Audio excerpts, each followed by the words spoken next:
Hype na hype ang mga gotohan at parisan ngayon. Pero para sa akin, isa ito sa pinakamasarap na natikman ko.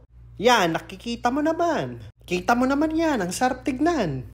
May laman, may litid, may tuwalya, at iba pa. At ang kanilang sabaw panalo.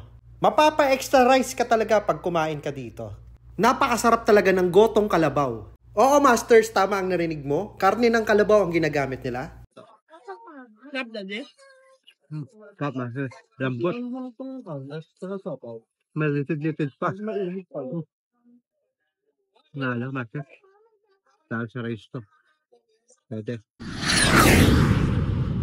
Dito lang yan sa The Originals. Pabings, Goto, and Bulaluhan. Located sa Calauan, Laguna. Tabi lang to ng daan kaya hindi mahirap hanapin. Or i-search na lang sa Google Map or Waze. 2005 pa sila operational. At ayon kay Aling Pabings, nakakaubos sila ng isang kalabaw kada araw. At kapag weekend, more than pa. Tignan nyo na lang, Masters, ilang kaldering nakasalang dyan.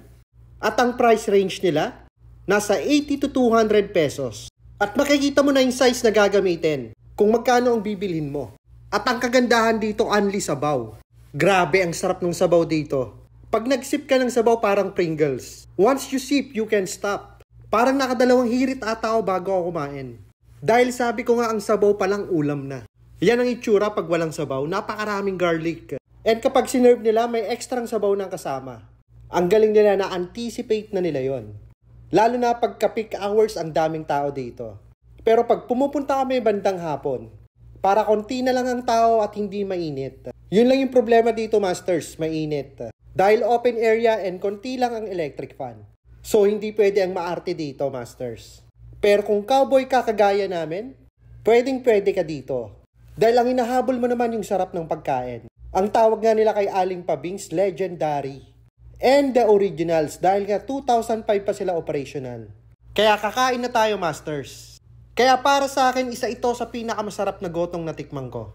At kahit na gotong kalabaw, napakalambot, napakalasa, and perfect yung combination ng garlic. Thank you.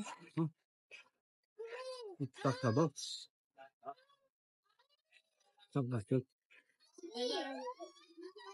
At nakakatawa dito, ang daming vloggers na nagpupunta. At linalagay nila ang kanilang stickers. Kaya dito ako nagka-idea para magpagawa ng sarili ko. Kaya next time na pupunta ako, ilalagay ko rin ang sticker ko. Ang kagandahan sa sticker ko, may QR code. So pag in-scan nyo, makikita nyo lahat ng social media platforms ko. And sa lahat ng magpa-follow, maraming salamat.